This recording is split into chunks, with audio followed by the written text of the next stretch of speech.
పాకిస్తాన్ ను S-400 చావు దెబ్బ కొట్టింది. ఇండియా సరిహద్దుల్లోని 15 ప్రాంతాల్లో మిసైల్ డ్రోన్లతో దాడి చేయాలని పాకిస్తాన్ చేసిన ప్రయత్నాలను తిప్పికొట్టింది S-400. మిసైల్ డ్రోన్లను ధ్వంసం చేయడమే కాకుండా Pakistan air defence system HQ-9 తుక్కు చేసింది.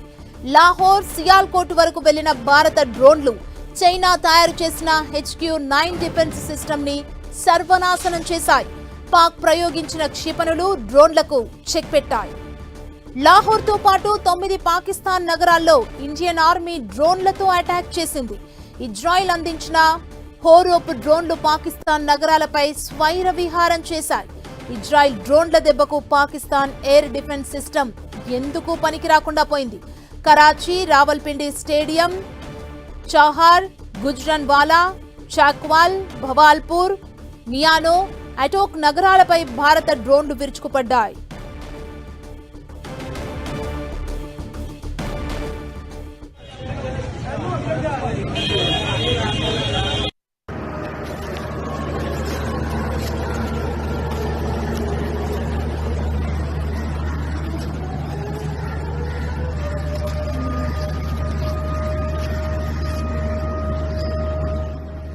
ఇండియాలోని అవంతిపుర, శ్రీనగర్, జమ్మూ, పఠాన్కోట్, అమృత్సర్, కపుర్తాలా, జలంధర్, అధాంపూర్, బఠిండా, చండీగఢ్తో పాటు నాల్, ఫలోడి, బుజ్ ప్రాంతాల్లో అటాక్ చేసేందుకు పాకిస్తాన్ చేసిన ప్రయత్నాలను S-400 భగ్నం చేసింది.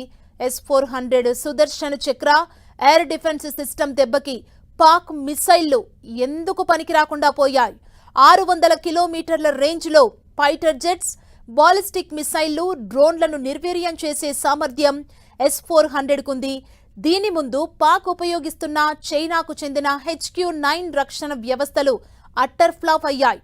పాకిస్తాన్ నట్టింటికి వెళ్లి కుప్పకూల్చింది భారత్.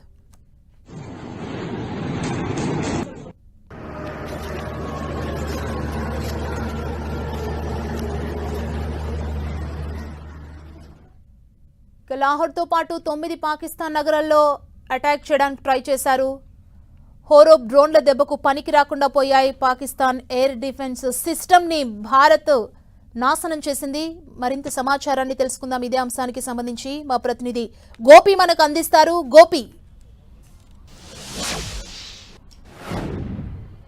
సుమా, ఏదైతే భారత్ లో ఉన్న 12 ప్రాంతాలను లక్ష్యంగా చేసుకుని పాకిస్తాన్ ఈ రోజు ఏదైతే క్షిపణుల ప్రయోగం చేసిందో దాన్ని భారత్ సమర్థవంతంగా తిప్పికొట్టింది. అదేవిధంగా సుదర్శన్ చక్రకు సంబంధించిన S-400 కు సంబంధించిన ఈ యొక్క నిర్వీర్యం చేసే సిస్టాన్ని భారత్ సమర్థవంతంగా నిర్వహించగలిగింది. అయితే మొదట ఏదైతే మొన్న ఆపరేషన్ సింధు జరిగిన తర్వాత జరిగిన పరిణామాలతోటి ఒక్కసారిగా పాకిస్తాన్ సాధారణ పౌరులను లక్ష్యంగా చేసుకుని దాడులకు పాల్పడడం జరిగింది.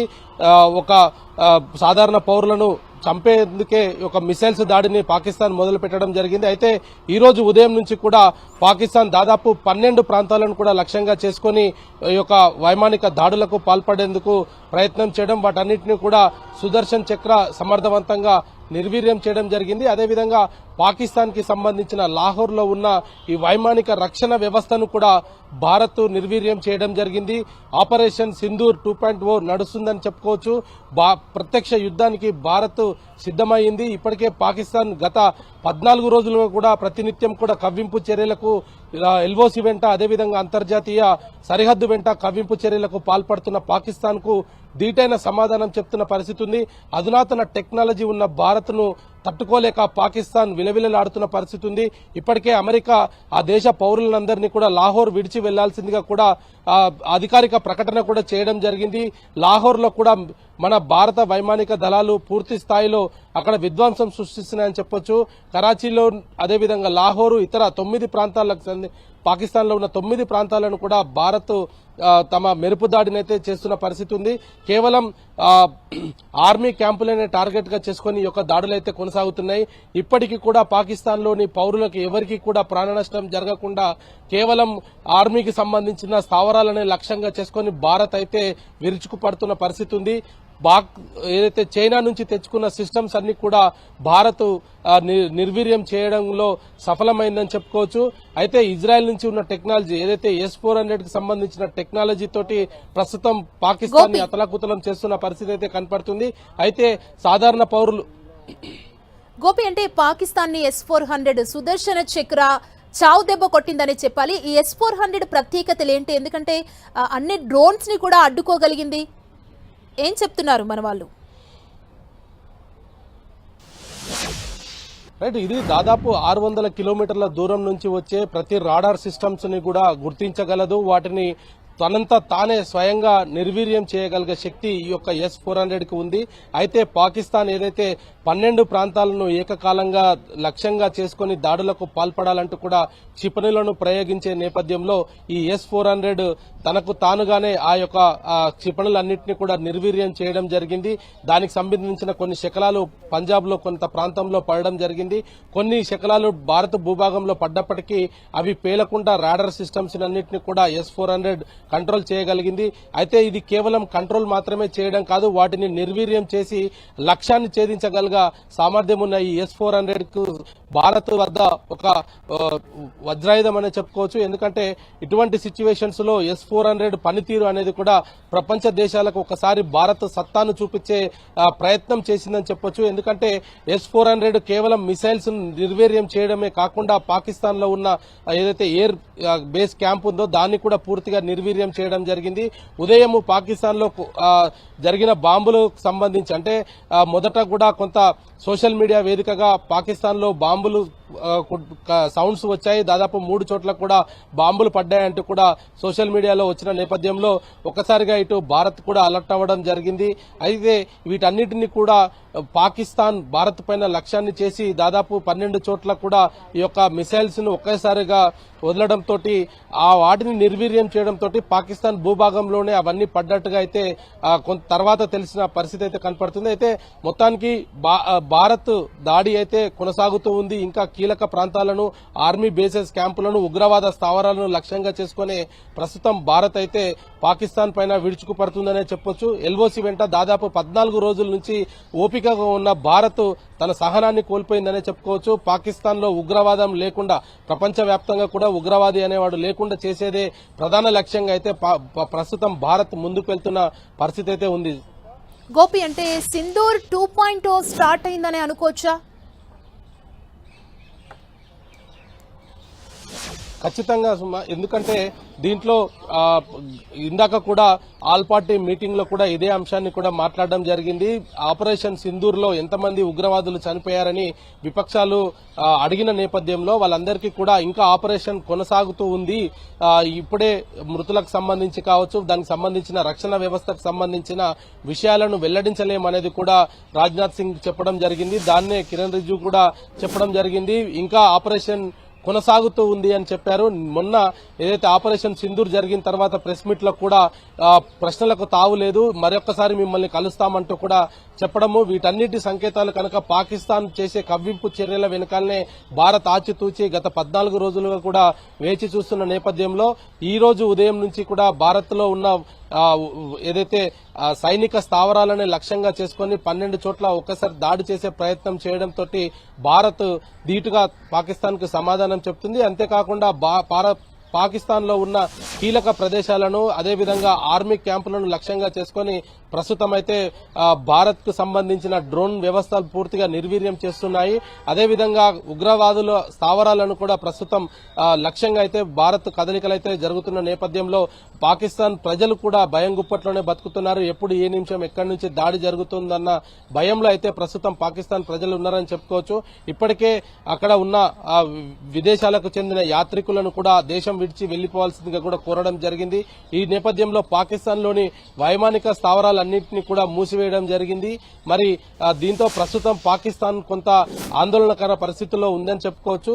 అయితే ఆపరేషన్ సింధూర్ తర్వాత, సింధూర్ కంటే ముందు కూడా పాకిస్తాన్ కి అనేక అవకాశాలు ఇవ్వడం జరిగింది. ఉగ్రవాద స్థావరాలకు సంబంధించి కావచ్చు, ఉగ్రవాదులను ఏరివేయడంలో భారత్ కు సహకరించాలనేది కూడా అనేక సార్లు చెప్పినప్పటికీ పాకిస్తాన్ పెడచెవిన పెట్టడంతో భారత్ ప్రత్యక్ష యుద్ధానికైతే దిగిందని చెప్పుకోవచ్చు. భారత్ వద్ద ఉన్న అధునాతన టెక్నాలజీని పాకిస్తాన్ అందుకోలేకపోతుంది. భారత్ పూర్తిగా పాకిస్తాన్ ఆర్మీకి సంబంధించిన వైమానిక రక్షణ వ్యవస్థను కూడా పూర్తిగా నిర్వీర్యం చేసిందంటే భారత్ వద్ద ఎటువంటి టెక్నాలజీ ఉంది అనేది కూడా పాకిస్తాన్ ప్రజలకు కొంత అర్థమవుతుంది. దీంతో ప్రజలంతా కూడా సురక్షిత ప్రాంతాలకు వెళ్లాలనే ఆలోచనలోనే ప్రస్తుతం అక్కడ ఉన్న పరిస్థితి అయితే ఉంది. అయితే భారత్ కూడా ధీటుగానే ఏదైతే పాకిస్తాన్ వైమానిక స్థావరాలే కాకుండా అక్కడ ఆర్మీ క్యాంపులను కూడా లక్ష్యంగా చేసుకుని దాడులకైతే పాల్పడుతుంది. పాకిస్తాన్ ఒకవేళ తగ్గేసి వచ్చి పాకిస్తాన్ లో ఉన్న ఉగ్రవాదులందరినీ భారత్ కు అప్పజెప్తే ఈ యొక్క యుద్ధం అయితే ఆగే పరిస్థితి ఉంది. కానీ ప్రస్తుతం పాకిస్తాన్ ఆ దిశగా లేదు. ఎందుకంటే మొన్న ఆపరేషన్ సింధూర్ లో చనిపోయిన ఉగ్రవాదులకు అధికారిక లాంఛనాలతోటి అంత్యక్రియలు జరపడం అనేది చూసాం మనము. అయితే అటువంటి సిచ్యువేషన్ లో పాకిస్తాన్ లో ఉన్న ఇటు సైనికులు అదేవిధంగా ఉగ్రవాదులు కలిసే అక్కడ జీవనం సాగిస్తున్నారు. ఉగ్రవాదులంతా కూడా పాకిస్తాన్ సైన్యంతోటే ఉన్నారు. కాబట్టి పాకిస్తాన్ ఎట్టి పరిస్థితుల్లో కూడా ఉగ్రవాదుల విషయంలో వెనక్కి తగ్గి భారత్ కు సహకరించే పరిస్థితి లేదు. కాబట్టి ఉగ్ర స్థావరాలను లక్ష్యంగా చేసుకుని అందుకు ఎవరైతే ఆటంకం కలిగిస్తున్నారో వాళ్ళను కూడా పూర్తిగా నిర్వీర్యం చేసే ప్రయత్నంలోనే ప్రస్తుతం భారత్ పనిచేస్తుందని చెప్పుకోవచ్చు. అయితే కొద్దిసేపటి క్రితమే ప్రధాని అధ్యక్షతన కూడా ఒక కీలక సమావేశం జరిగింది. ఉన్నతాధికారులు అన్ని శాఖలకు సంబంధించిన కార్యదర్శులతోటి ఆయన ప్రత్యేకంగా సమావేశం అయ్యారు. యుద్ధం కొనసాగుతున్న నేపథ్యంలో రానున్న ఆర్థిక పరిస్థితులు కావచ్చు, ఇతర అంశాలన్నింటినీ కూడా ఆయన ప్రధానంగా అధికారులతోటి కార్యదర్శులతోటి చర్చించినట్టుగా తెలుస్తోంది. ఏ నిమిషమైనా సరే అన్ని శాఖలతోటి సమన్వయంగా ముందుకు వెళ్లాలన్న ఒక సూచన కూడా ఇచ్చినట్టు తెలుస్తోంది. థాంక్యూ గోపి.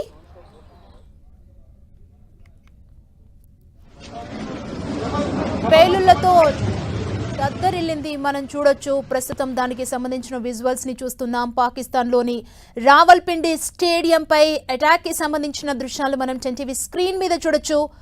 పాకిస్తాన్ ని S-400 చావు దెబ్బ కొట్టింది.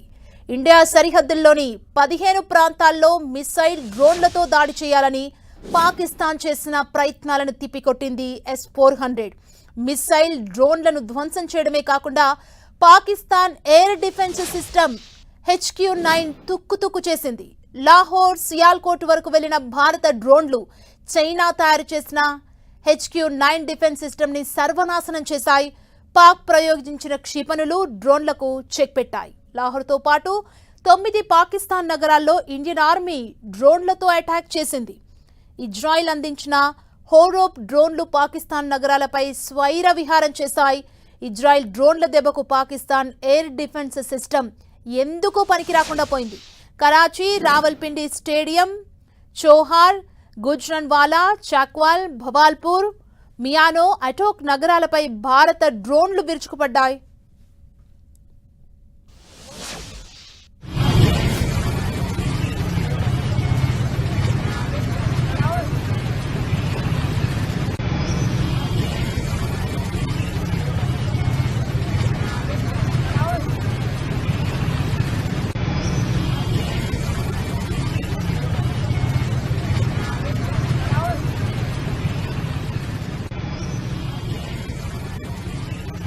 మనం టీవీ స్క్రీన్ మీద చూడొచ్చు అటాక్ కి సంబంధించిన విజువల్స్ ని. పేలుళ్లతో ఒక్కసారిగా దద్దరిల్లిపోయిన దృశ్యాలు చూడొచ్చు. మనం రావల్పిండిలో ఉన్న దృశ్యాల్ని మనం టీవీ స్క్రీన్ మీద చూస్తున్నాం. ఆ ప్రాంతం అంతా పొగతో నిండిపోయిన పరిస్థితి కనబడుతుంది. ఎక్స్క్లూజివ్ విజువల్స్ ని మనం చూడొచ్చు. రావల్పిండిలో ఉన్న దృశ్యాలు మనం ప్రస్తుతం స్క్రీన్ మీద చూస్తున్నాం ఎక్స్క్లూజివ్ గా.